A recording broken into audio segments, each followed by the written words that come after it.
नमस्कार, स्वागत है आपका इंसाइड झारखंड न्यूज के इस बुलेटिन में। मैं हूं हिमरत और खबरों की शुरुआत करते हैं पश्चिमी सिंहभूम जिले से।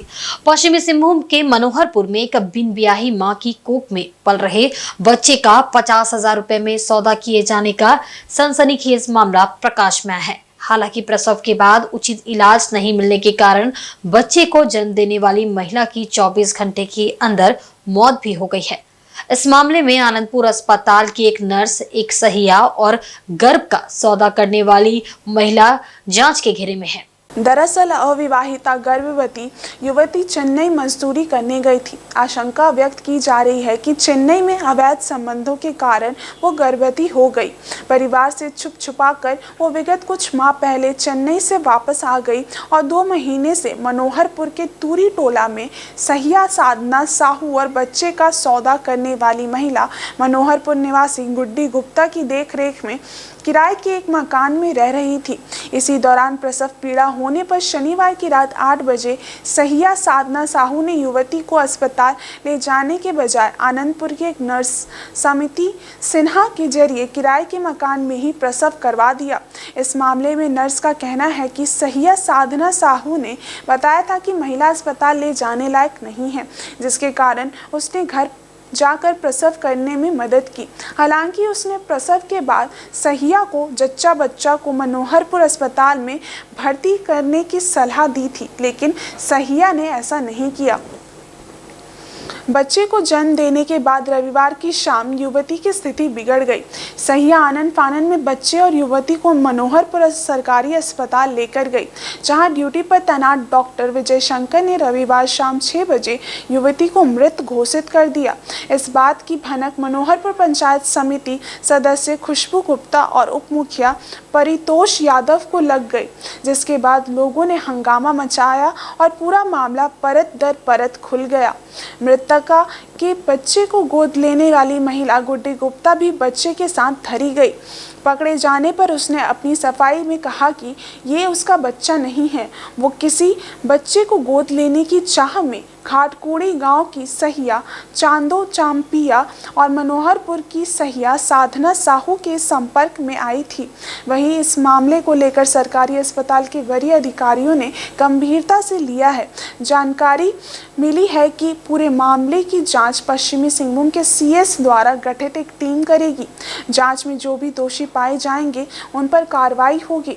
इधर बच्चे को जन्म देने वाली युवती की शव को पोस्टमार्टम के लिए चक्रधरपुर भेज दिया गया है। कोई नहीं था, समिति दीदी को बुलाया, उसका अगल समिति से ना वो थे। और मतलब ANM जो है ना, आप लोग दोनों मिलकर डिलीवरी करवाए? ला रहे थे, नहीं सके, हेड निकल गया था तो दीदी डिलीवरी कर दी। अच्छा, मतलब हॉस्पिटल ला रहे थे, नहीं सके तो वहीं कर लिए ना? हाँ, निकल गया था हेड, तो अच्छा, बोली कि कर दिया, चलो ले जाएंगे। जोर पानी गिर रहा था, रात हो गया था, तो बोली ना हम नहीं जाएंगे, मेरा भाभी नहीं आएगी तो नहीं जाएंगे।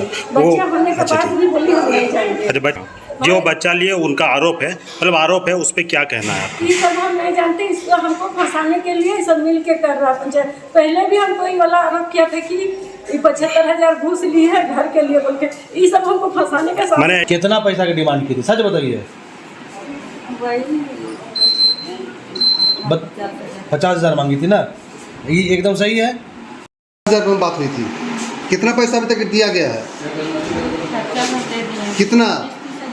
20 या 30? क्लियर बताओ। 30,000। इसके अलावा उसमें जो लिखा हुआ शिव चंपिया, उसका पति, ये झूठ लिखा हुआ ना?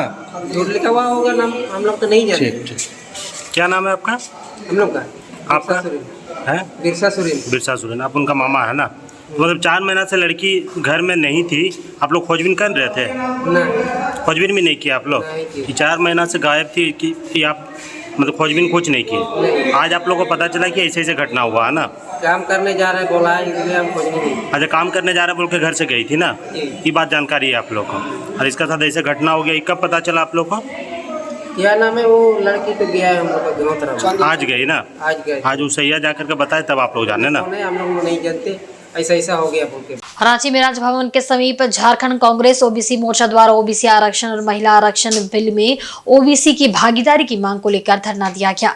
इस धरना में झारखंड प्रभारी ओबीसी विभाग सहित प्रदेश के कई कांग्रेसी नेता उपस्थित रहे। धरना दे रहे ओबीसी झारखंड प्रभारी ने कहा कि महिला आरक्षण बिल ओबीसी महिलाओं को ध्यान में रखकर पारित नहीं किया गया है। बल्कि आगामी चुनाव में किस प्रकार से फ़ायदा लिया जा सके इसे ध्यान में रखकर इस बिल को पारित किया गया है। जबकि इस बिल को पारित करने की बात वर्ष 2029 में हो रही थी। महिला मोर्चा की ओर से बताया गया कि यूपीए के कार्यकाल वर्ष 2011 में ही ये बिल लोकसभा से पारित हो चुका था, लेकिन राज्यसभा में पारित नहीं हो सका था। इस बार 2024 लोकसभा चुनाव से पूर्व इस बिल को पास कराए जाने का मकसद क्या है? केंद्र सरकार की मंशा ये नहीं कि महिलाओं को लाभ मिले, बल्कि उनकी मंशा है कि चुनाव में कैसे जीत हासिल की जाए। तो महिला आरक्षण अभी जो पास किया गया, इसको उस उद्देश्य से नहीं किया गया कि ओबीसी महिलाओं चाहे महिलाओं को हम फायदा पहुंचाएं। ये मुख्य उद्देश्य अभी था इलेक्शन में कैसे फायदा लेना है और आगे आकर सरकार में फिर सत्ता में कैसे आनी है, केवल उस उद्देश्य से इस विधेयक को पास किया। और दूसरी बात, जब इतनी हड़बड़ी इसमें नहीं थी, जब ये कहते हुए कि 29 के बाद लागू होगा, चाहे उससे और आगे समय जा सकता है, तो ऐसी परिस्थिति में यह भी लोकसभा का चुनाव होने वाला है, तो ये 6 महीने पहले ये लागू करने की आवश्यकता क्यों पड़ी? इतने दिनों से 9 साल से, जबकि ये 2011 में ही पास होने का ये लोकसभा से पास हो चुका था, तो उस सब अभी इतनी हड़बड़ी में ये लास्ट समय में क्यों पास करने की बात हुई और इतने दिनों से क्यों सोए हुए? वहीं जमशेदपुर के बर्मा माइंस में स्टार टॉकीज के पास पुलिस ने शातिर अपराधी कदमा निवासी भानु मांझी को गिरफ्तार किया है। पुलिस ने भानु के पास से एक लोडेड पिस्तल और चोरी की बाइक बरामद की है। उसके खिलाफ जिले के विभिन्न थानों में 11 मामले दर्ज है। वहीं बोकारो में भी उसके खिलाफ हत्या का एक मामला दर्ज है। फिलहाल वह कदमा के आर्म्स एक्ट के मामले में फरार चल रहा था। जानकारी देते हुए प्रभारी एएसपी सिटी सुमित अग्रवाल ने बताया कि पुलिस को गुप्त सूचना मिली थी कि कुछ अपराधी हथियार लेकर किसी घटना को अंजाम देने की फिराक में हैं। इस सूचना के बाद पुलिस ने एंटी क्राइम चेकिंग लगाया। इसी बीच एक बाइक पर सवार 3 युवक स्टार सिनेमा के पास चेकिंग पॉइंट पर पहुंचे, लेकिन पुलिस को देखकर 2 युवक मौके से फरार हो गए, जबकि एक को पुलिस ने दबोच लिया। तलाशी के दौरान उसके पास से हथियार बरामद किया गया। उसकी पहचान भानु मांझी के रूप में की गई। पूछताछ में भानु ने बताया कि वो मई माह में ही जेल से बाहर आया है। वो अपने एक प्रतिद्वंदी की हत्या करने के उद्देश्य से घूम रहा है। उसने अपने 2 साथियों से चोरी की बाइक 5,000 रुपए में ली थी। पुलिस ने भानु को आज जेल भेज दिया है।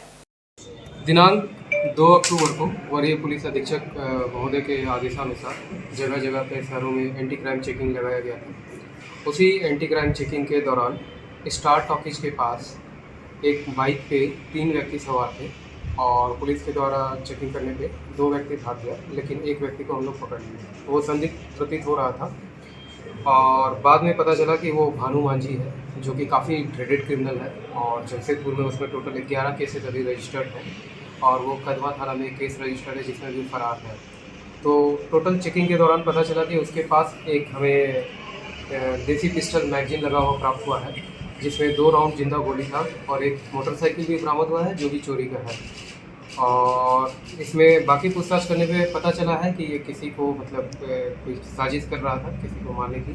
ठीक है, बाकी हम लोग पूछताछ अभी जारी रख रहे हैं, लेकिन ये 11 केसेस में है, काफ़ी ग्रेडेड क्रिमिनल है और ये मतलब मैं थाना प्रभारी को महोदय को धन्यवाद ज्ञापन करता हूँ कि उनकी टीम के तहत उन्होंने बहुत अच्छा कार्य करते हुए इस तरह के क्रिमिनल को हिरासत में लिया, उन्हें न्यायिक हिरासत में हम लोग भेज रहे हैं। भारतीय रेल विकास निगम के ऑपरेशन डायरेक्टर राजेश प्रसाद ने मंगलवार को दक्षिण पूर्व रेल मंडल के आदित्यपुर रेलवे स्टेशन और यार्ड का निरीक्षण किया। इस दौरान इन्होंने आदित्यपुर रेलवे स्टेशन के नवनिर्मित बिल्डिंग और यार्ड में चल रहे कार्यों का जायजा भी लिया। पूर्व निर्धारित कार्यक्रम के तहत भारतीय रेल विकास निगम के ऑपरेशन डायरेक्टर राजेश प्रसाद आदित्यपुर रेलवे स्टेशन पहुंचे, जहां सर्वप्रथम इन्होंने रेलवे स्टेशन के पास नवनिर्मित अत्याधुनिक सुविधाओं से लैस स्टाफ क्वार्टर का निरीक्षण किया। यहां स्टाफ क्वार्टर के शुरुआती निर्माण से लेकर कार्य पूरा होने तक की संबंधित जानकारी रेलवे के अधिकारियों और एजेंसी से प्राप्त की। इस मौके पर इन्होंने बेहतर तरीके से रेलवे के सभी प्रोजेक्ट को समय से पूरा करने संबंधी निर्देश एजेंसी और रेल अधिकारियों को दिए। इसके बाद इनका काफिला आदित्यपुर रेलवे स्टेशन पहुंचा, जहां नवनिर्मित रेलवे स्टेशन बिल्डिंग का उन्होंने घूम कर निरीक्षण किया और रेल योजनाओं के संबंध में जानकारी प्राप्त की। यहाँ भी रेल विकास निगम के डायरेक्टर ने स्टेशन के निर्माण से पूर्व आधारशिला रखे जाने से लेकर अब तक किए गए सभी कार्यों की विस्तार पूर्वक जानकारी प्राप्त की। आदित्यपुर रेलवे स्टेशन यार्ड और स्टाफ क्वार्टर का निरीक्षण करने पहुंचे भारतीय रेल विकास निगम के ऑपरेशन डायरेक्टर राजेश प्रसाद ने बताया कि हावड़ा मुंबई रेल लाइन पर प्रस्तावित थर्ड लाइन की परियोजना अति महत्वपूर्ण है। कुल 130 किलोमीटर लंबे इस थर्ड लाइन योजना में 90 किलोमीटर तक कार्य पूरा कर लिया गया है। मार्च 2024 तक 100% कार्य पूरा किए जाने का लक्ष्य है। इन्होंने कहा कि मार्च में थर्ड लाइन से रेल परिचालक शुरू हो जाएगा। थर्ड लाइन परियोजना के तहत आदित्यपुर रेलवे स्टेशन और टाटानगर रेलवे स्टेशन यार्ड को भी विकसित किया जा रहा है, जिसका लाभ भविष्य में रेल यात्रियों को मिल सकेगा। इस मौके पर उनके साथ रेल विकास निगम के executive director Amit Kumar Roy, project manager Vijay Kumar, agency के कन्हैया सिंह समेत रेलवे के अधिकारी एवं अन्य कर्मचारी उपस्थित रहे। ये जो प्रोजेक्ट है ना, ये बहुत इम्पॉर्टेंट प्रोजेक्ट है और ये इससे कैपेसिटी ऑगमेंटेशन होगा और ये ट्रंक रूट में है। तो इसमें टोटल 130 किलोमीटर है, जिसमें अप्रॉक्सीमेटली अभी 90 प्लस किलोमीटर का कमीशन हो गया। 33 किलोमीटर अभी रेडी है। दो बड़े बड़े यार्ड हैं, एक आदित्यपुर का और ये टाटानगर का। तो ये जो कमिश्निंग आदित्यपुर यार्ड है और टाटानगर यार्ड है, ये एक बहुत बड़ा चैलेंज है और इसको हम चाह रहे हैं कि ये मार्च तक इसको कमीशन करें। वहीं देश में बढ़ती महंगाई और बेरोजगारी के खिलाफ all India trade union Congress ने मंगलवार को प्रदर्शन रैली निकाली और जिले के उपायुक्त के माध्यम से देश के राष्ट्रपति को एक मांग पत्र सौंपा। एटक के प्रदेश सचिव ने कहा कि आज देश के भीतर महंगाई चरम सीमा पर है। युवा वर्ग बेरोजगार बैठे हैं। केंद्र सरकार केवल पूंजीपतियों की सरकार बनकर रह गई है, जिस पर नकेल कसना अति आवश्यक है। साथ ही कहा कि आज के दिन को एटक काला दिवस के रूप में भी मना रही है, क्योंकि आज ही के दिन वर्ष 2021 में किसान आंदोलन के दौरान उत्तर प्रदेश के लखीमपुर खीरी में केंद्रीय गृह राज्य मंत्री अजय मिश्रा टेनी के इशारों पर किसानों को कुचल दिया गया था, जिसमें 3 किसान और एक पत्रकार की जान गई थी, जिसमें अब तक कोई कार्रवाई नहीं हुई है। इस मामले को पूरी तरह से दबाया जा रहा है, जिसका एटक विरोध करती है और दोषियों पर कड़ी कार्रवाई की मांग करती है। देश में संयुक्त ट्रेड यूनियन के द्वारा आज काला दिवस इसलिए मनाया जा रहा है कि आपको याद होगा कि विगत 2 वर्ष पहले किसानों का आंदोलन जो चल रहा था, उसमें टेनी मिश्रा के द्वारा लगातार उस पर गाड़ी से रौंद दिया गया, जिसमें 4 किसान और 1 पत्रकार की मौत हो गई।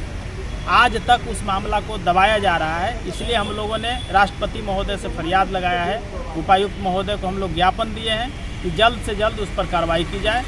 इसके साथ साथ देश में जो बढ़ती महंगाई है, देश में जो बढ़ती बेरोजगारी है, उस पर लगाम लगाने के लिए हम लोगों ने मांग किया है। पश्चिमी Singhbhum chamber of commerce and industries के चुनाव में अध्यक्ष पद पर राजकुमार ओझा, कोषाध्यक्ष आयुष दोदराज का, संयुक्त सचिव पद के उम्मीदवार इम्तियाज खान और मोदसर इमाम खान, उपाध्यक्ष पद के उम्मीदवार मनोज निषाद निर्विरोध निर्वाचित हुए हैं।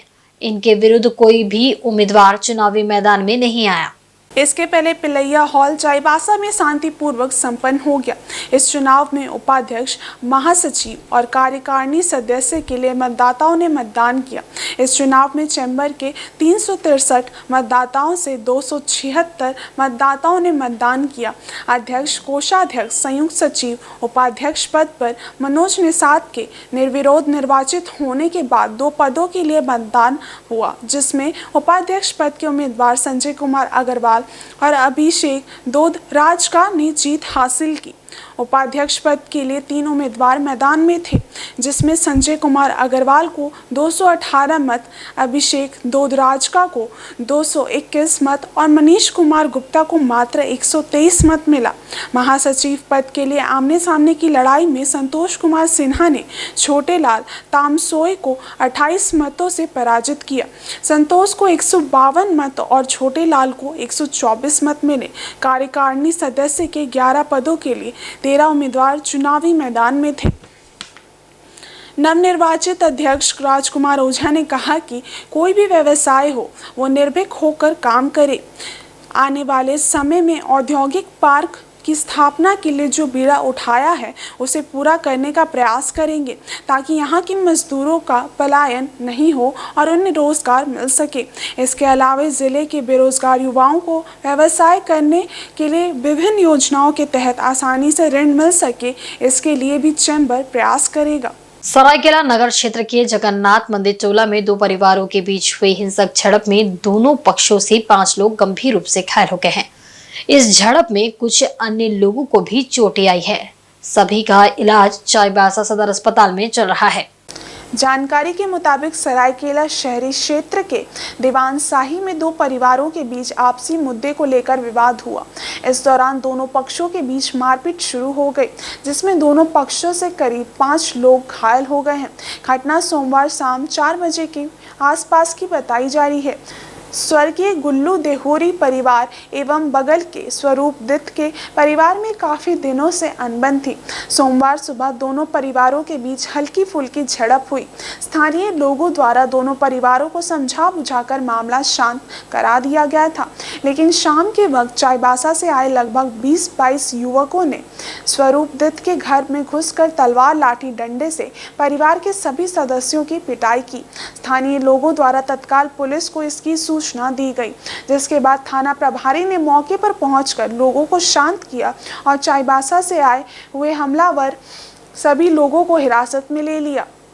मारपीट में स्वरूप दत्त, उसकी पत्नी रिंकी दत्त, उर्मिला देवी, कुणाल सिंह, श्रेया दत्त घायल हो गए हैं, जिनका सदर अस्पताल में इलाज चल रहा है। नगर पंचायत के पूर्व उपाध्यक्ष मनोज कुमार चौधरी ने इस मामले को लेकर राज्य सरकार पर निशाना साधा है। उन्होंने कहा कि महिला एवं बच्चों के साथ बर्बरतापूर्ण हुई ये घटना निंदनीय है। सही में 50 लोग घर में घुसकर माने हत्या का इरादा से पहुंचे हैं और सब हथियार बंद थे। तुरंत में एकदम तत्काल सरायकेला थाना पहुंचा और तुरंत पुलिस की टीम के लोग यहाँ पर पहुंचा और एक बहुत बड़ा हादसा डाला। आज पूरे झारखंड में आज पूरा अंधार आज हो गया, जिसका आज सबूत सरायकेला में। सरायकेला का इतिहास में कभी किसी के घर में 50 लोग आकर बाहर से ऐसा गुंडागर्दी, आज पूरा सरायकेला आज चिंता में गिर गया है। वहीं चक्रधरपुर के प्रधान बैंक्वेट हॉल में गौड़ सेवा संघ का 33वां स्थापना दिवस मनाया गया। इस कार्यक्रम में सर्वप्रथम गौड़ सेवा संघ का जातीय पताका फहराया गया। इसके बाद केंद्रीय पदाधिकारियों एवं पश्चिमी सिंहभूम के पदाधिकारियों ने संयुक्त रूप से दीप प्रज्वलित कर महात्मा गांधी, लाल बहादुर शास्त्री एवं संघ के संस्थापक देवीलाल प्रधान के तस्वीरों पर पुष्प अर्पित करते हुए श्रद्धांजलि दी और कार्यक्रम का शुभारंभ किया। नंबर जारी किया गया। इस कड़ी में निःशुल्क सेवा सूचियों को विस्तार से समझाते हुए समाज के युवा प्रतिनिधि नील अभिमन्यु ने कहा कि सुलभ तरीके से समाज सेवा के उद्देश्य से विभिन्न समस्याओं में निःशुल्क मदद के लिए हेल्प डेस्क नंबर जारी किया गया है।